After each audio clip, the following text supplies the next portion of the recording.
Hey everyone, my name is Tara Lynn, and I'm going to show you how to paint this Swans Nesting painting. I am excited to be the guest artist this month for Wendy at Blue Cat Studio. She is one of my favorite artists. I love everything that she does and her bright, vibrant colors, and so I hope I can do that justice as I teach this lesson today. Before we get started, I'm just going to go over the color list briefly, but of course, anytime you do a painting, feel free to change any of the colors, make it your own, see what you can come up with, and feel free to play with your creativity. For the background, I am going to use a phthalo green and this says moss, it's kind of an olivey green. So feel free to use any shades similar to this. I've also got turquoise or a nice bright blue would work. I've got a bright yellow. I have got a neon pink. I've got a medium gray. Of course, you can mix white and black to get gray. And then I've got white and black. So those are my color choices for today. Feel free to use what you have and what you love to make your own painting. Before we begin, I already have my design transferred. So if you have not already taken the outline and transferred it onto your canvas, go ahead and do that. I'm going to go ahead and outline mine with a black Sharpie for visibility on camera. You do not have to do that in person. The downside to doing that sometimes is some of these lines poke through. So give me a little grace if some of this does not get completely covered, but I want to make sure that you can see what it is that I am doing. So I'm just going to get these two swans on here. This painting is taken from some kind of classical impressionist swan paintings. This design is not necessarily a new design. There are a lot of impressionist swan designs, but what I've done is kind of taken it and changed up the color palette and kind of made it more fun and vibrant. So I'm excited to get started on this.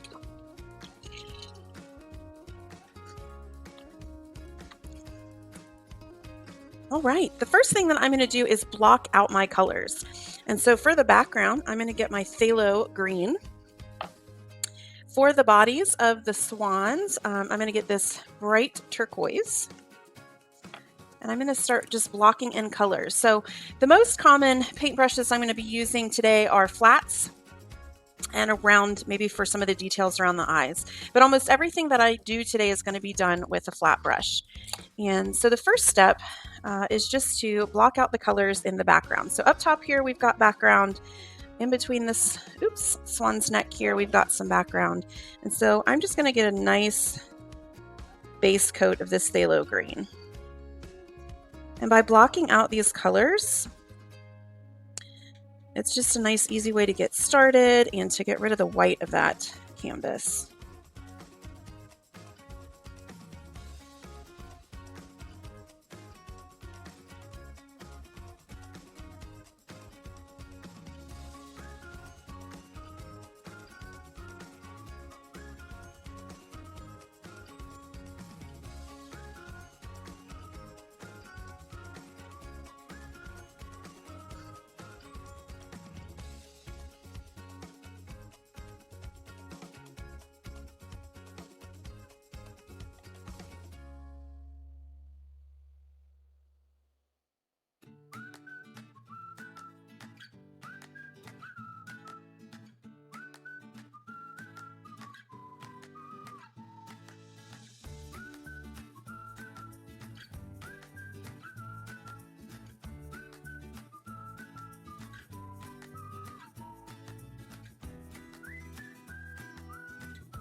All right, so there is my phthalo background. Next, I'm going to go into this bright turquoise and I'm going to paint the swans with this bright turquoise. Down here where they meet, there's a little bit of phthalo.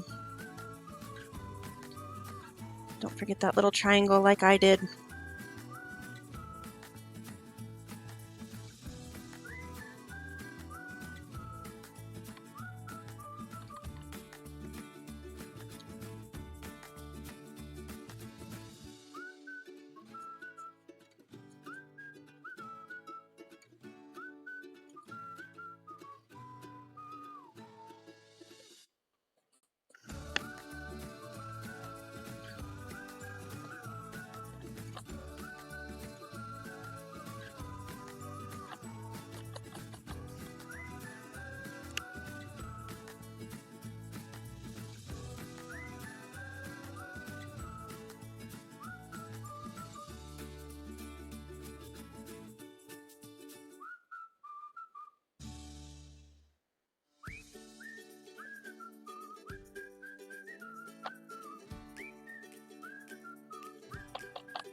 All right, for the face of the swan, I know that right here up next to the blue, that area is black. So I can go ahead and get that area blocked out. And the um, beak of the swans are going to be orange, but I am going to give that a nice mossy base. So right here where the orange would be, I am going to put some green.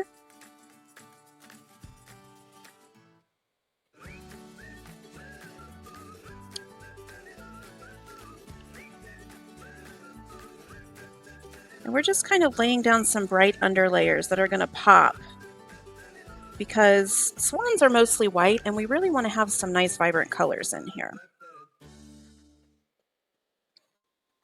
And again, this area here is going to be black, but I'm going to put, let's see, I'm going to put some of this bright pink under there.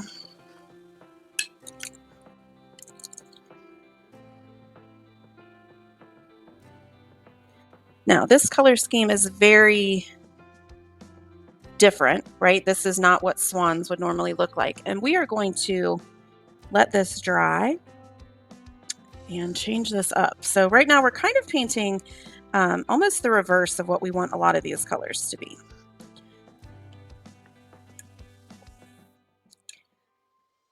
All right. So this is what we have so far. We have a nice phthalo background. Phthalo green is just a pigment that has a lot of blue in the green there. So it's a nice, almost a turquoise green in the background.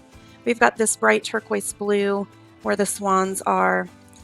For the beak, we've got some olive green, and then I've got pink. And I know this pink doesn't show up all that well on video. This is a nice, bright neon pink. And so before I move on, what I'm going to do is zap this with my heat gun. If you've got a hairdryer, you can do that as well. And then we'll move on to the next step.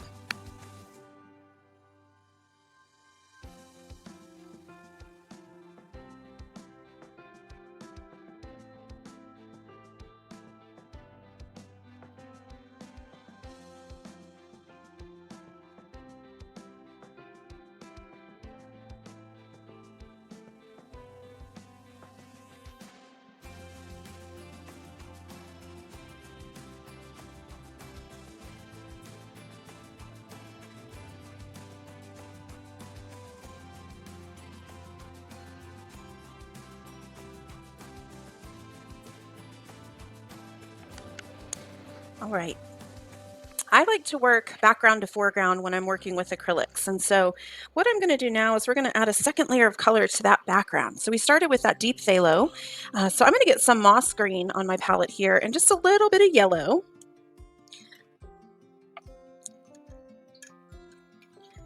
I'm going to grab my flat brush.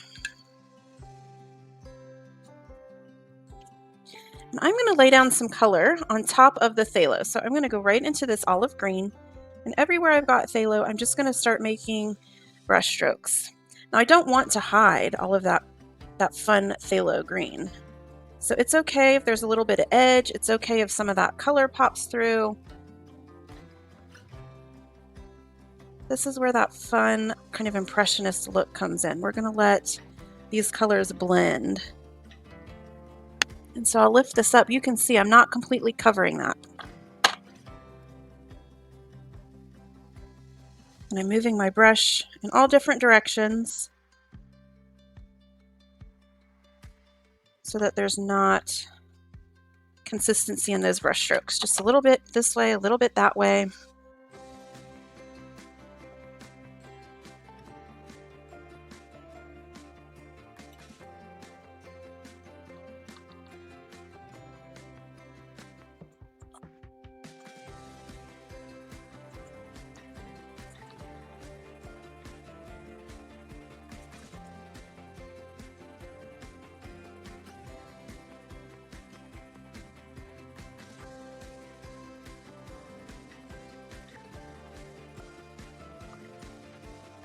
And then what I'm going to do to add a little variation in this background is I'm going to pull a little bit of this olive and mix it with a little bit of my bright yellow, and this is going to lighten this tone.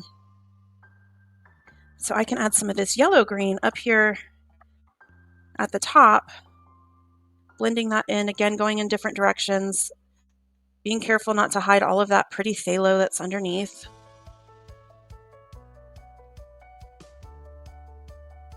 Maybe just a touch here.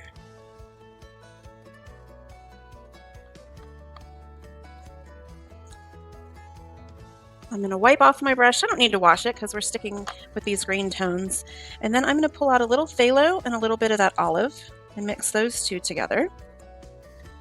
And then down here at the bottom, I'm going to pull in some of this darker color. So down here, we're going to use this phthalo just to darken this olive down here at the bottom just a little bit, so that there's kind of a blend in these tones.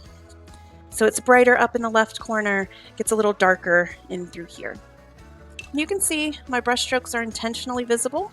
I'm not trying to hide them. That's kind of the beauty of this painting, is that we want to see those brush strokes. We're not trying to make things smooth and real perfect.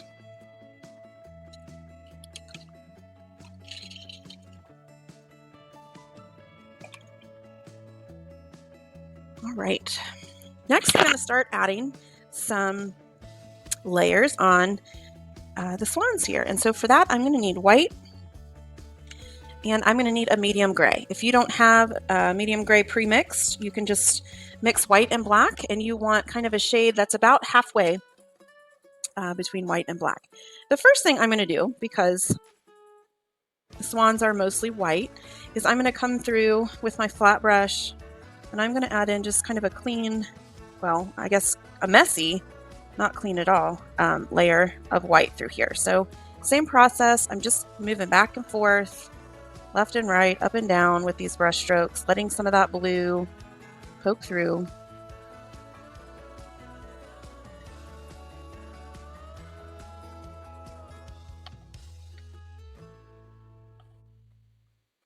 And the trick to this part is really just not having a lot of paint on your brush. So not completely a dry brush technique, but we're just adding in this white layer.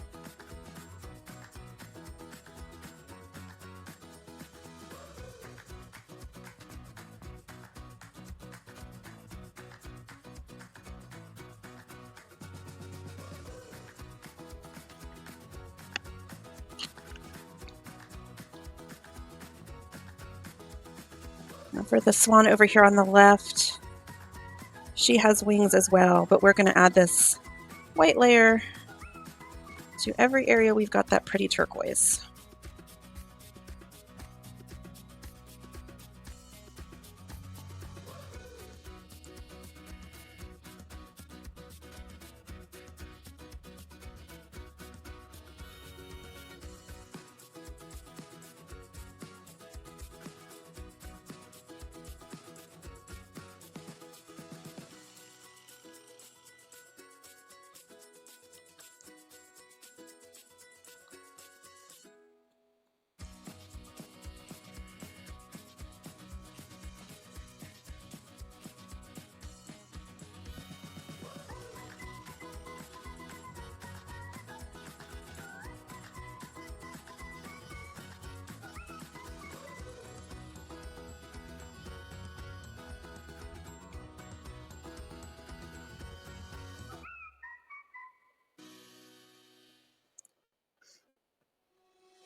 All right, so this is all we want. We kind of want just a thin, painterly application of that white. We want to be able to see the blue through it. This is just kind of our starting layer here. Okay, there are lots of shadows within these swans, and we're going to do our shadows with the medium gray. So I'm going to pick up some of this medium gray. Now, I'm going to start the shadows working from the top of the swans down. So I'm going to start with this swan here on the upper right. He is going to have a shadow kind of underneath his little chin here, and it follows up around his neck. A little bit of this is shadowed, but most of the shadow on this guy happens where his neck turns here. So I'm going to crisscross some gray down in here, and then he's got a lot of darker shadow up in here. So all of this down here is shadowed. So we've got a little gray. I'm going to get just a touch of black and mix it in my gray. So I'm going to have a gray and then just a bit of darker gray. And so I'm going to put this darker gray up here where his body is really shadowed, kind of where it takes that turn and becomes his back.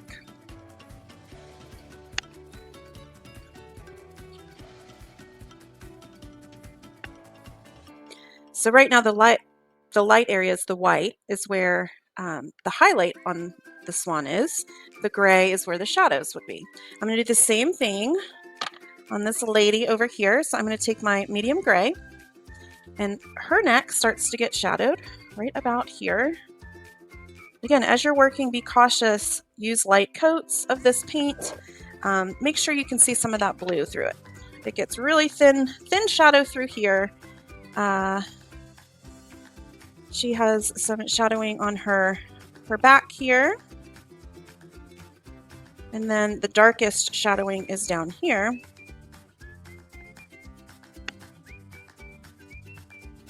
So I add my light shadow, then I've got this darker gray that I've got mixed up here, and I can start to add a little bit of that on her back, where her back meets her neck there.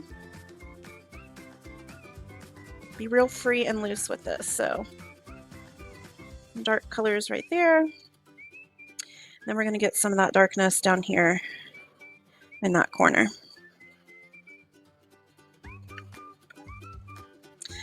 Now here's her wing. She's got a little bit of shadow, kind of where her wing gets close to the body, but a lot of this wing is bright.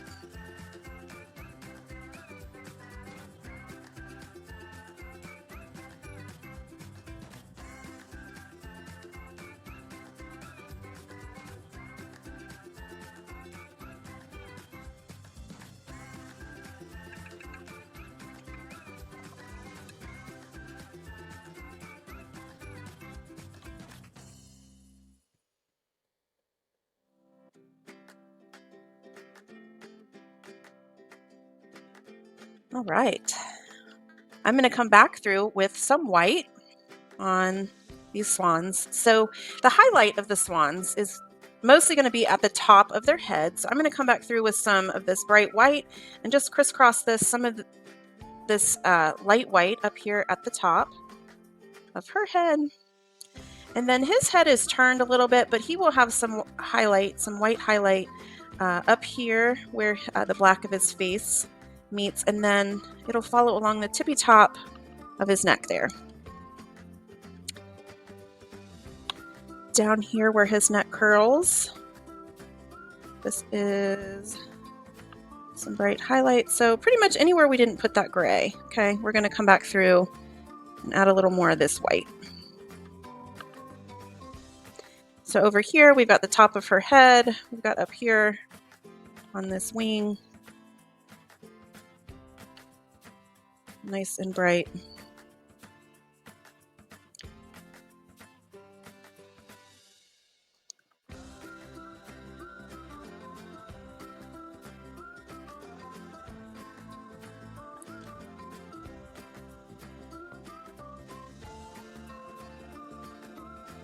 The belly over here is bright as well.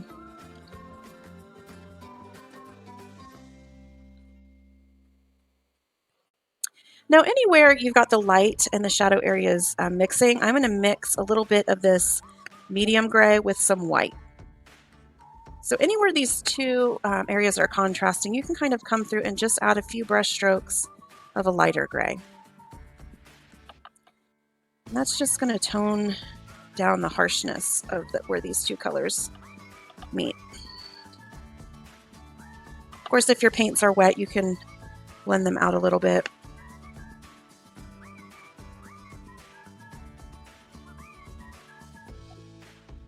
But sometimes having that mixed color helps that area as well.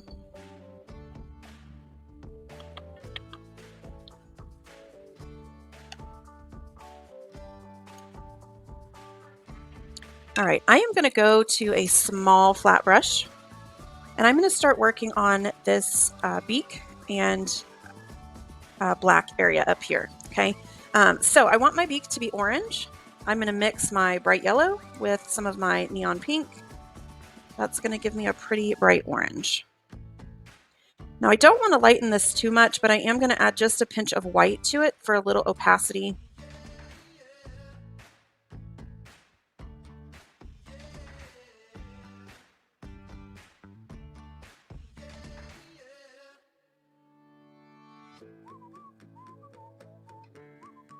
Up green, poke through.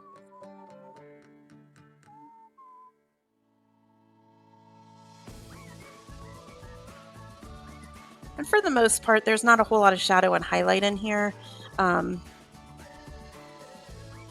We just want to make sure that this is nice and vibrant. So I'm going to kind of come through and just touch in kind of a second coat, a second tapping of this nice bright color.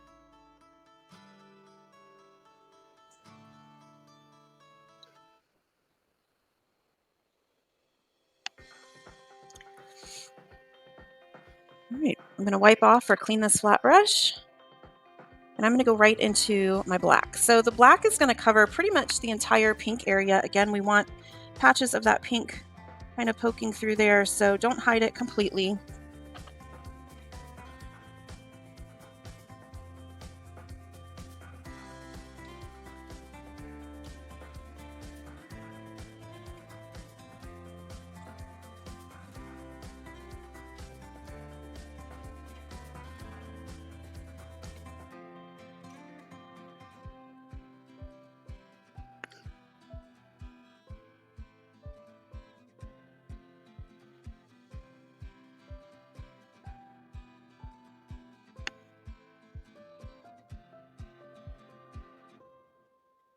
All right, I'm going to switch back to my larger flat brush, and we're going to add some fun colors on these swans.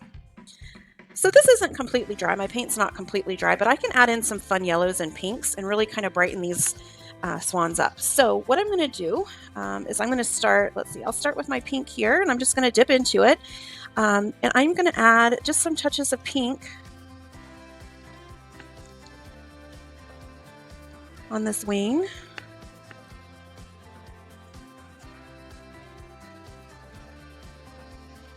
And as I do this, I'm going to kind of accentuate maybe some of those areas where we lost some of the outline, just to kind of reinforce the shape. So a little pink around here, pink on the wing, maybe some pink down here where the neck curls.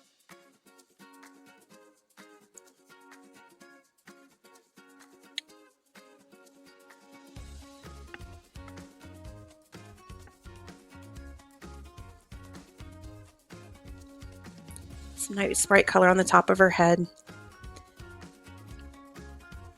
Now for this guy, I'm mostly going to add some pink kind of next to this shadow and just where his neck curls around. I'm not going to add too much pink on this guy. And you can see I'm using that same technique, just real bright, big brush strokes.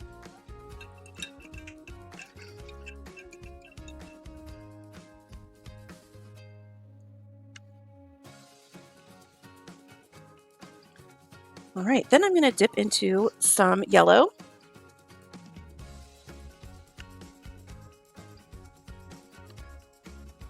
I'm going to start with this girl over here, and I'm going to add the yellow kind of down where her chin curves upward. And then a little bit where the neck comes down here. You can see I have pink on one side.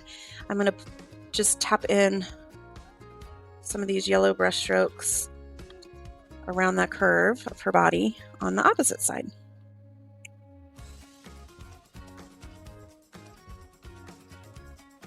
And then maybe just for consistency in the painting, maybe you can tap a little bit here and there.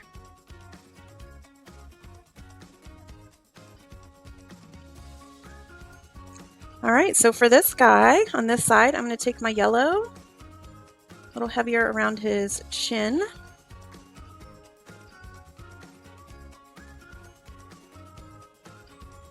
I'm going to pull a little bit up here where his neck turns upward. And then I'm going to pull some yellow around this curve here, kind of in the center, as well as down in the front of his chest.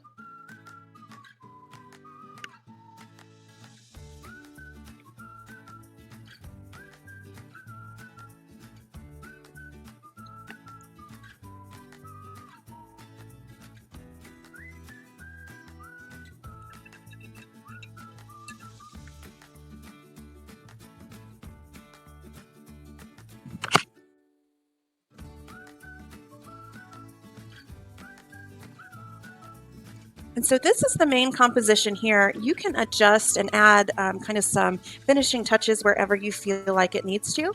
This part may vary from painting to painting, but this is a very loose painting. So let the painting itself guide you.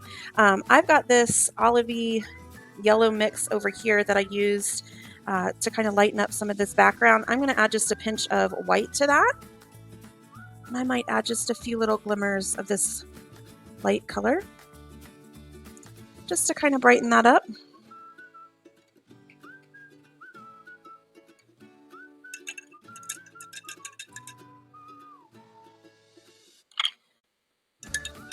I'm going to grab my round brush, and then the black of the swan's upper beak here kind of hides where the eyes would be, but I'm just going to come back through and I'm going to add the dark circle of the eye in here.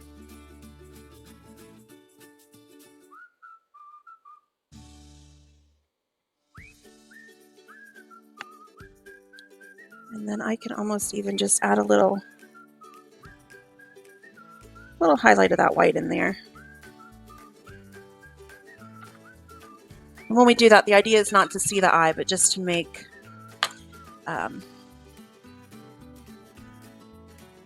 make it evident that we did not forget. So there are some of these areas where I can see some of my black lines. And of course, if you did not add a Sharpie, as you did not need to for the camera, you won't really have that trouble. I'm going to try to hide those a little bit just to fix the integrity of my painting here. And of course, you can use whatever color. Again, when you're doing something like this, just make sure that you're using those same fun, loose brush strokes that you did to start your painting.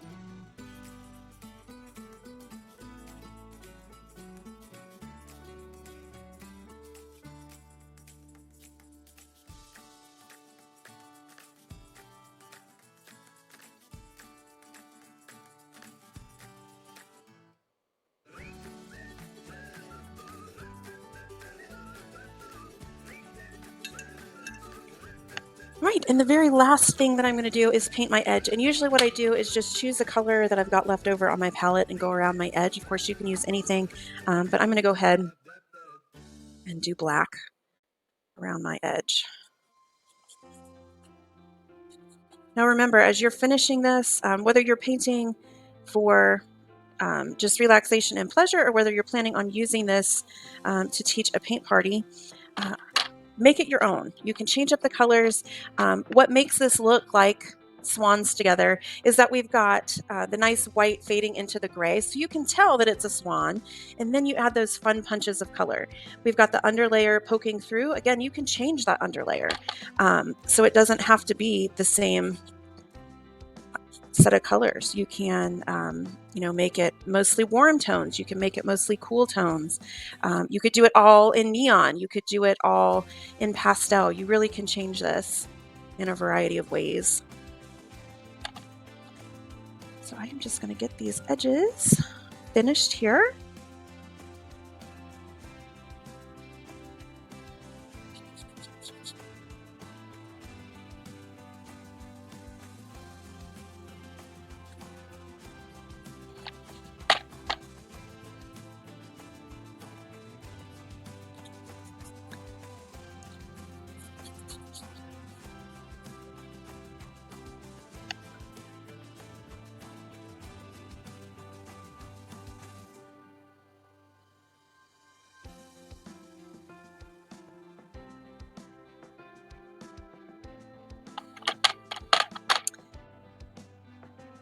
And the last thing I always do is just add my little signature at the bottom.